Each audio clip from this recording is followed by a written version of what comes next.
20th of November 1979 appeared to be a normal day in the city of Mecca.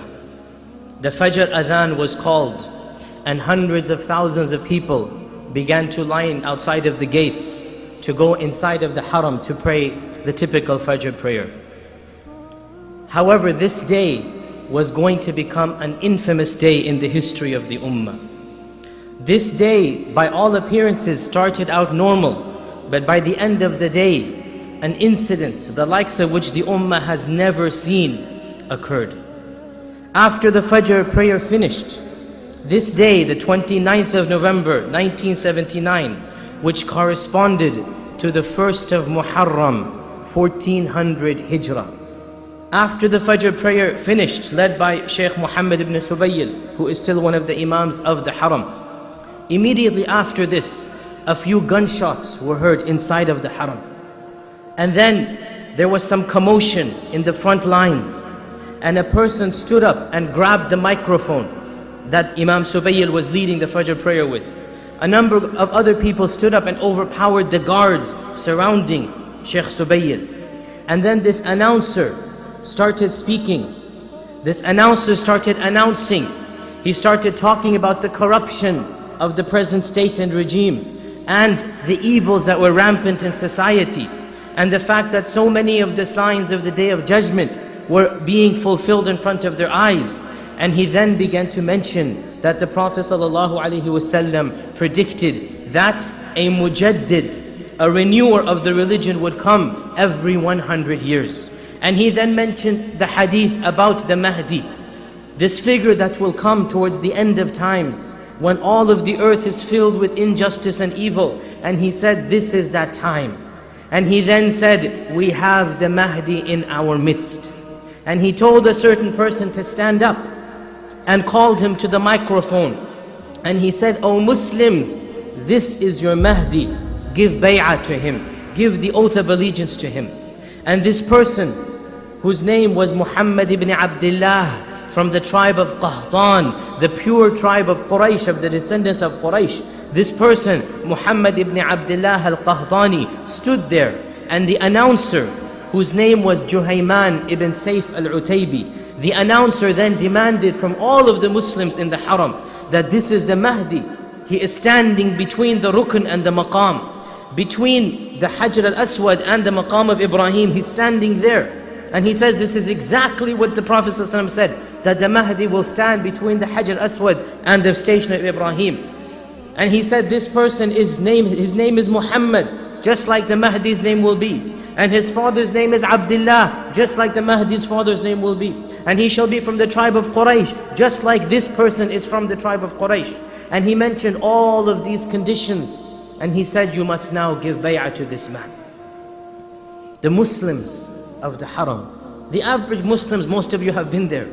Many of them could not even understand what is happening. They didn't understand Arabic.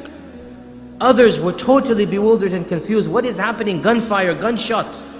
When they tried to leave in the chaos and pandemonium, they found that the doors of the Haram had been barricaded shut. And each of these doors was armed. Armed guards stood there, not of the Haram, of the army of Juhayman al-Utaybi. And lo and behold, for the next week and a half, for the next so many days, the Haram itself, the Kaaba, was held hostage. The Kaaba was held hostage, and nobody was allowed to enter or leave for some days, until finally Juhayman's group allowed the other Muslims to leave who did not want to remain there. They could not feed them and take care of them, so they allowed the other Muslims to go after 3-4 days. But they themselves, the army of Juhayman, the quantities have differed. Some ulama said, some historians said 200, others said up to 1,000. We don't know the exact quantity of the army that he had assembled. But they had taken the Haram hostage. And they did not allow any Muslim to come in. And for all of these days, tawaf around the house was stopped. The call for prayer was stopped. The jama'at was stopped. This has hardly ever occurred in the history of the Ummah. The last time this occurred was in this incident, 1979. And as the sun rose up and dawn broke into the early day, the Saudi police and the Saudi authorities were totally confused as to what to do. They didn't even understand firstly what is going on, what is happening. A total surprise. And when they sent policemen, when they sent some of the army to try to find out, Juhayman had stationed snipers on the minarets of the Haram. These tall, towering, minarat of the Haram. He had stationed marksmen, expert rifle, people who could shoot down anybody who's coming. So any policeman, any guard came and he was killed immediately. Blood was shed in the Haram. And so the authorities began to have meetings, negotiations. They didn't understand even what is happening. It took them a whole day to figure out this was a group who claimed to have the Mahdi in their midst. Sheikh Subayl himself, when all of this is happening and the announcements were taking place, immediately he understood this is a group of fanatic extremists. And while all of this is taking place, he lost himself in the crowd.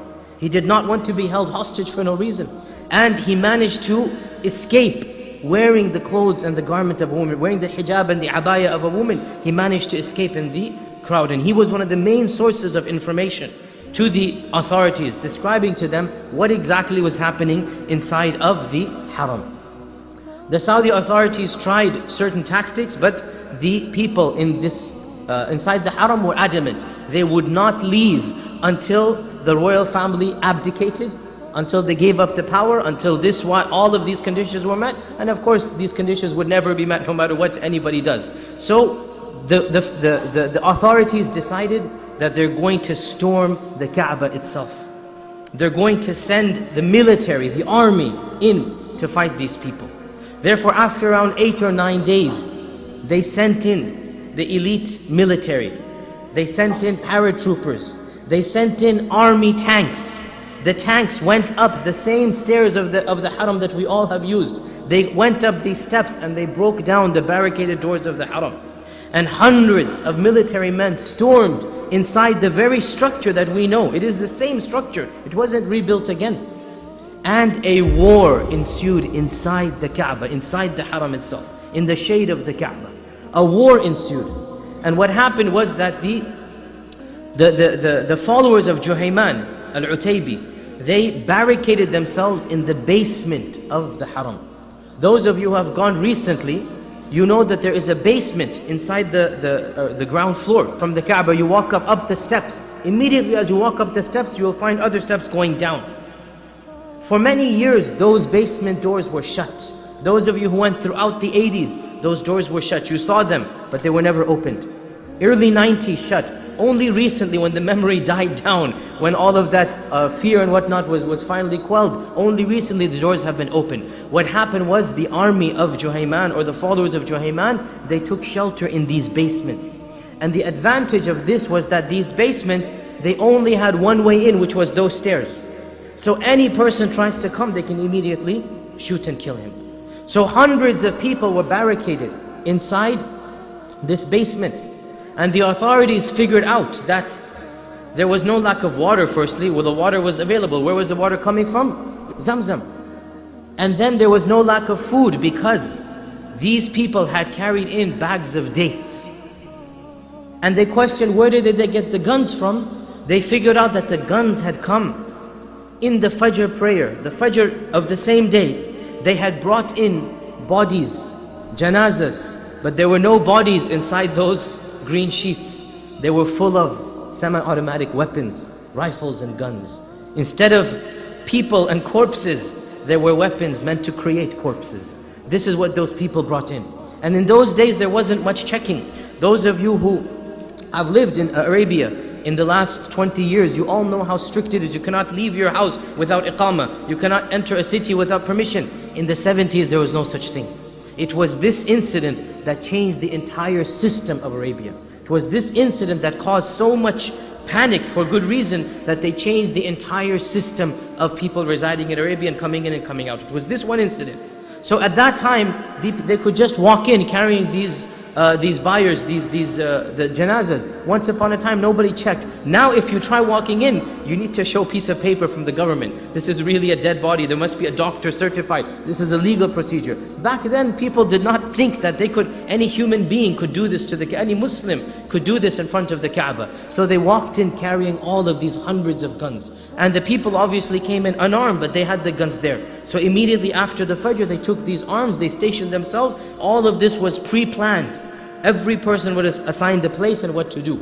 So as we said, for 8 days, the authorities were confused what to do. Finally, the ulama gave the fatwa that these people are renegades, they are bughat, they are people who are working against Islam and the Muslims. It is not possible that the real Mahdi would do these tactics, and so they gave the fatwa, it is permissible to bring the army in. Because generally speaking, fighting is not allowed inside the haram. It is prohibited.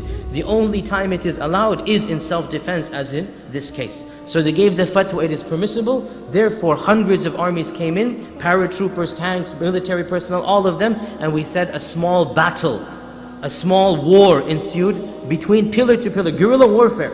Literally, between the pillars of the haram, there's people there on this side and this side. Hundreds of Muslims died. Hundreds of Muslims died. Many of them the followers of Juhayman, many of them of the Saudi police force. And in this battle, this supposed Mahdi himself, Muhammad ibn Abdullah, also was killed. He was killed as well. Juhayman was caught alive. Juhayman ibn Sayf al-Utaybi was caught alive, along with around 70 of his followers. The rest were all killed in the battle. And of the tactics they used, it is said, and of course all of this is very secret information in the sense we don't know a lot of these details because the government does not wish to release it, does not wish to publicize the statement. But of the tactics they used, they flooded the basement with water. They first tried burning tires, that didn't work. They threw in burning tires, that didn't work. Then they flooded the basements with water, and they threw in live electric wires into the water to electrocute the people there. And so eventually whoever was remaining there, they had to come out smoked and smogged, and their faces soot and black and all of the dust on it. And eventually these 70 people were captured, and within the space of 2-3 days they were executed all around the kingdom, starting with Juhayman himself. He was executed in front of the haram itself in the following few days. And there is some video footage as well of Juhayman after his capture. They had a camera there, and you can see his face is totally black because of the effects of the burning fire and the tar and the tires that they threw in there. And you can see his face, and it is recorded in video, and his confession and everything is recorded. It is available even on the internet.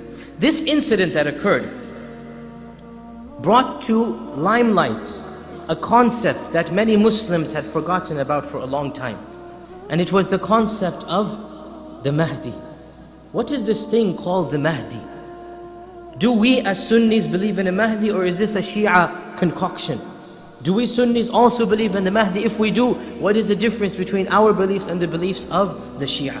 And so much research was done afresh during this time.